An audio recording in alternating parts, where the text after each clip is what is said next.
नमस्कार, आप देख रहे हैं आपका बाजार। मैं हूं साक्षी बत्रा। नमस्कार, मैं हूं सुमित। आज बाजारों में भले ही बहुत ज़्यादा मोमेंटम नहीं है, लेकिन आज का दिन पूरी तरह से जो नाम है वो है डी मार्ट की लिस्टिंग के नाम, यानी कि इस साल की सबसे बेहतरीन लिस्टिंग अभी होते हुए दिखाई पड़ी। कुछ दिन पहले जो लिस्टिंग हुई है एनएससी पर 600 रुपये और बीएससी पर 604 रुपये 40 पैसे के दाम पर ये लिस्टिंग हुई, यानी कि करीब 100% प्रीमियम पर ये लिस्टिंग होते हुए दिखाई पड़ी। दोनों ही लिहाज से, यानी कि अगर लिस्टिंग देखिए और उसके लिस्टिंग गेन के बाद होल्ड भी कर रहा है अपने आप को, यानी कि शुरुआत में लिस्टिंग 600 रुपये पे, फिर गिरावट आई, 560 तक के लेवल भी छुए, उसके बाद दोबारा 590 592 के स्तरों पर ये पहुंचता 198 रादर अब पहुंच चुका है। तो अभी भी जो तेज़ी है वो यहाँ पर जारी है और इसका इम्पैक्ट एक तरफ डी मार्ट पर है जहाँ पे ज़ोरदार तेज़ी है, दूसरी तरफ पूरे रिटेल स्पेस पर है। आप चाहे V2 retail, Vishal retail, future consumer, future retail समेत कोई भी रिटेल कंपनी उठा कर देख लीजिए, चाहे कैंटाबिल जैसी कंपनी हो या फिर V2 रिटेल जैसी कंपनी हो, सब में क्रॉस द बोर्ड सेलिंग आ रही है। कैंटाबिल 2% नीचे, V2 रिटेल 5% नीचे, फ्यूचर रिटेल 2% नीचे और वी मार्ट करीब 8% नीचे। तो पूरे ही स्पेस में जहाँ पे पहले वैल्यूएशन के साथ एक बाइंग आई थी कि अच्छे वैल्यूएशन मिल रहे हैं सेक्टर में, और अब लिस्टिंग के बाद एक बिकवाली आ रही है और दिन के निचले स्तरों के आसपास पूरा स्पेस जो है वो कामकाज कर रहा है। तो एक अच्छी तेजी एक तरफ है और एक जोरदार बिकवाली दूसरी तरफ देखने को मिल रही है।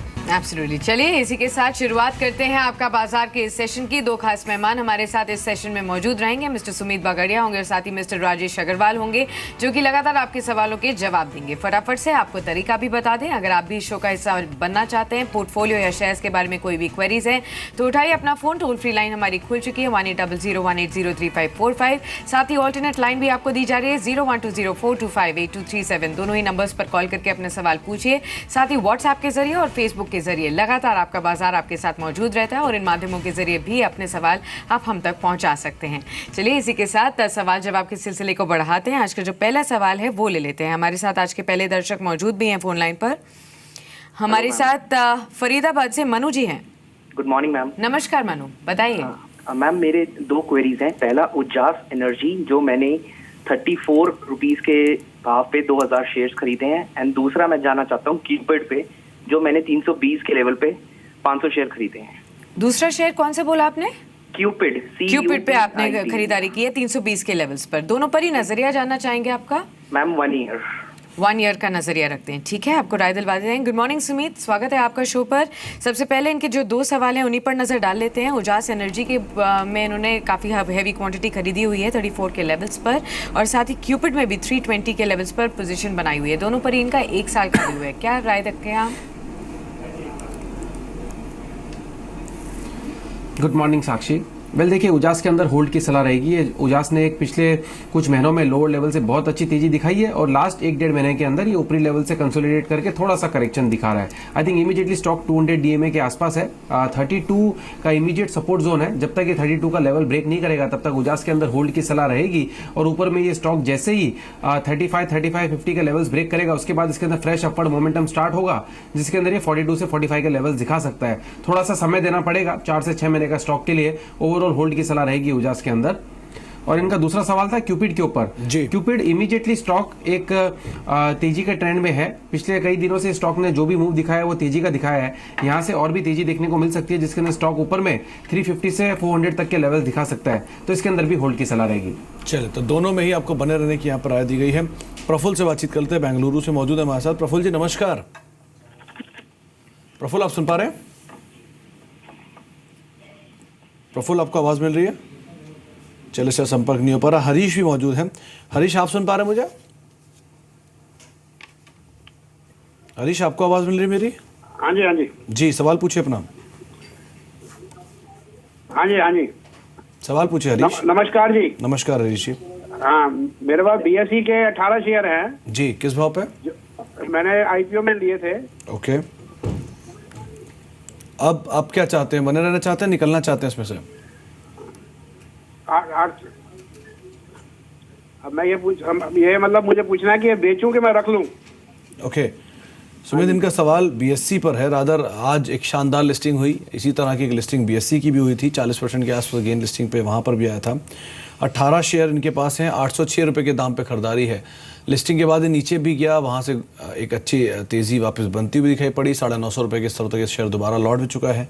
क्या करना चाहिए इन्हें? सुमित, ये स्टॉक के अंदर होल्ड की सलाह रहेगी। ये स्टॉक लॉन्ग टर्म के लिए अच्छा स्टॉक है, समय देना पड़ेगा। शॉर्ट टर्म वाला स्टॉक नहीं है जिसके अंदर मोमेंटम सडनली हमको जैसे बाकी स्टॉक्स में देखने को मिलता है, वैसा स्टॉक नहीं है। ये स्टॉक के अंदर होल्ड करके चले, आने वाले दिनों में ये 1000 का लेवल तो तोड़ेगा ही और ओवरऑल ये 1200 के लेवल तक जाने की क्षमता रखता है। तो ये स्टॉक के अंदर समय दे 6 से 9 महीने का, और आने वाले समय में इनको अच्छा रिटर्न होगा। होल्ड की सलाह रहेगी। एब्सोल्युटली, तो होल्ड करके रख सकते हैं अपनी पोजीशन को। आगे आने वाले 1 साल के अंदर ही काफी स्ट्रॉन्ग प्रॉफिट्स की उम्मीद भी करते हैं यहाँ पर एक्सपर्ट। अगले सवाल की तरफ बढ़ते हैं। हमारे साथ एक दर्शक बेंगलुरु से मौजूद हैं फोन लाइन पर। प्रफुल्ल ने हमें कॉल किया। नमस्कार Praful ji. Good morning ma'am. Good morning, मेरे पास बताइए। 200 स्टार पेपर्स है, ठीक है, 190 पे खरीदा था, ऑलराइट, तो अभी बहुत नीचे जा रहा है, दैट्स ट्रू। क्या कारण है? कुछ और समय दे सकते हैं आप अपने निवेश को? हाँ, मैं लॉन्ग टर्म इन्वेस्टर हूँ, 1 ईयर भी दे सकते हैं। ठीक है, 1 ईयर का पर्सपेक्टिव रखते हैं। सुमित, क्या राय रखेंगे आप स्टार पेपर पर? फिलहाल इनको थोड़ा नुकसान जरूर हो रहा है। 195 का इनका परचेजिंग प्राइस है। If you look at the long term charts तो हमने यहाँ पर साइडवेज मोमेंटम देखा है, हालांकि लास्ट के 3-4 महीनों में थोड़े अपटिक जरूर आए हैं।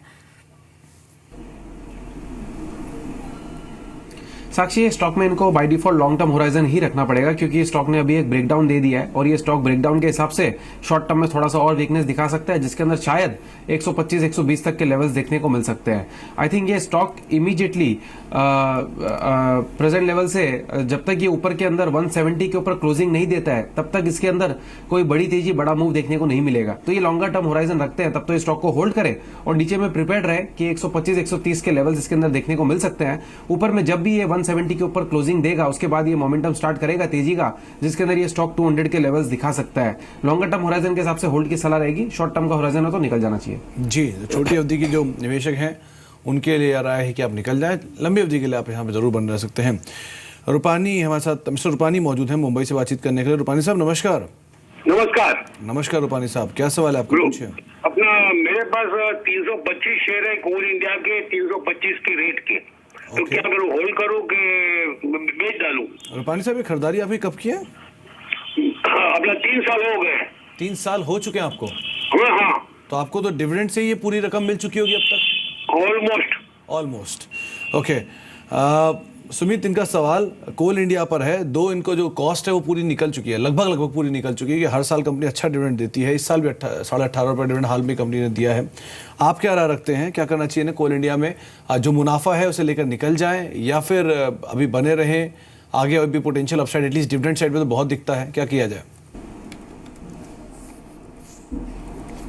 देखिए, कंपनी के अंदर तो कोई खराबी नहीं है, अच्छी कंपनी है, अच्छा स्टॉक है। इमीडिएटली स्टॉक के अंदर अगर हम टेक्निकली बात करेंगे तो 280 का सपोर्ट है। अगर 280 का लेवल्स टूटता है तो ये स्टॉक के अंदर हमको 250 तक के लेवल्स देखने को मिलेंगे। जब तक ये 280 का लेवल स्टॉक नहीं तोड़ता है तब तक स्टॉक का स्ट्रक्चर सही है और यहाँ से दोबारा पुलबैक देखने को मिल सकता है, जिसके अंदर 325-330 इमीडिएट टारगेट होंगे और 330 के ऊपर क्लोजिंग देने के बाद ये स्टॉक 380 से 400 तक के लेवल्स दिखाएगा। आई थिंक अगर ये होराइजन लंबा रखते हैं और ऑलरेडी इन्होंने लंबा ही रखा हुआ है तो इस स्टॉक के अंदर होल्ड करके चले। 280 का सपोर्ट है, बस उसको क्लोजली वॉच करे और यहाँ से ऐसा लगता है कि एक पुलबैक देखने को मिलेगी और 330 के बाद इसके अंदर फ्रेश अपमूव देखने को मिलेगा, जिसके अंदर 380 तक के लेवल्स देखने को मिल सकते हैं। होल्ड की सलाह रहेगी। ऑलराइट, होल्ड करने की आपको सलाह दी गई है। चलिए बेंगलुरु चलते हैं। बेंगलुरु से दीपेश हमारे साथ फोन लाइन पर जुड़े हैं। नमस्कार दीपेश, पूछिए अपना सवाल। नमस्कार मैडम जी बताइए। मेरे पास आइडिया सेलुलर के 1600 शेयर है एट द रेट 116 रुपीज। ठीक है, तो होल्ड करूँ या क्या करूँ? लॉन्ग टर्म के लिए आप होल्ड कर सकते हैं? हाँ, एक 6 मंथ के लिए होल्ड कर सकते हैं। 6 मंथ्स का पर्सपेक्टिव है। ऑल राइट, राजेश भी हमारे साथ जुड़ चुके हैं। Rajesh, good morning to you. सवाल आपसे होगा, लगातार पहले जोरदार तेजी आइडिया में देखने को मिली जब से ये मर्जर की खबरें आ रही थी और जब फाइनल अनाउंसमेंट हुआ तो लगातार आज भी यहाँ पर डाउन ट्रेंड ही देखने को मिल रहा है। कई ब्रोकरेज रिपोर्ट्स ने डाउनवर्ड रिवाइज भी किए हैं इनके टारगेट्स। 116 के लेवल्स पर आइडिया पर इन्होंने परचेजिंग करी हुई है। 1600 शेयर्स है इनके पास और इन्हीं की तरह काफी और भी इन्वेस्टर्स होंगे जो कि आज आइडिया के लेवल पर जरूर देख रहे होंगे, तो आप उन सभी को क्या राय देंगे?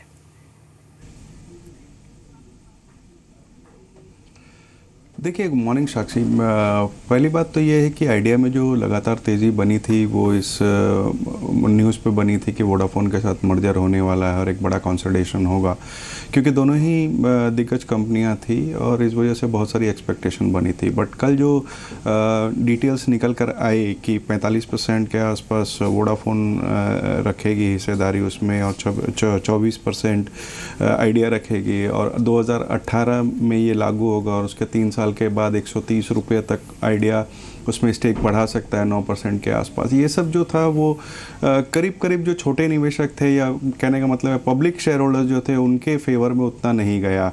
Back of the envelope calculation भी करें तो ये जो डील हुई है ये करीब करीब 100 रुपये के आसपास हुई, तो मुझे नहीं लगता कि बहुत बड़ी तेज़ी इसमें बनने वाली है। तीसरी सबसे बड़ी बात कि इस इंडस्ट्री में एक ट्रेंड बन गया था बहुत दिनों से कि नंबर 1 पे भारती है, नंबर 2 पे वोडाफोन है और नंबर 3 पे आइडिया था। अब ये समीकरण बदलने वाले हैं इस मर्जर के बाद, तो मुझे लगता है कि जो कंपटीशन है वो बहुत इंटेंस हो जाएगा। जियो की भी एंट्री हो रही है, तो इन सब चीज़ों के नज़र प्राइसिंग वार एक देखने को मिलेगा, जो हालांकि कंज्यूमर्स के लिए तो अच्छा होगा बट कंपनियों के नंबर्स के लिए उतने अच्छे नहीं होंगे। तो बेहतर होगा जहाँ भी उछाल मिले एक बार निकल जाएं स्टॉक से, क्योंकि मुझे नहीं लगता कि 100 रुपये से ऊपर बहुत जल्दबाजी में ये जा पाएगा। तो जहाँ पर भी आपको मौका मिले निकल जाएं।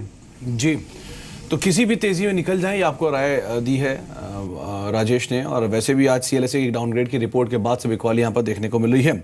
एक छोटे से ब्रेक का वक्त हो गया है, लेकिन ब्रेक के बाद हम लौटेंगे और बातचीत करेंगे डी-मार्ट, एक शानदार लिस्टिंग, और इस लिस्टिंग के बाद अब आपकी रणनीति क्या हो, यानी कि अब आप बने रहें, निकल जाएं, नया निवेश करना चाहते हैं तो क्या करें, और साथ साथ ना केवल डी-मार्ट बल्कि उसका फायदा बाकी शेयरों को भी हुआ है।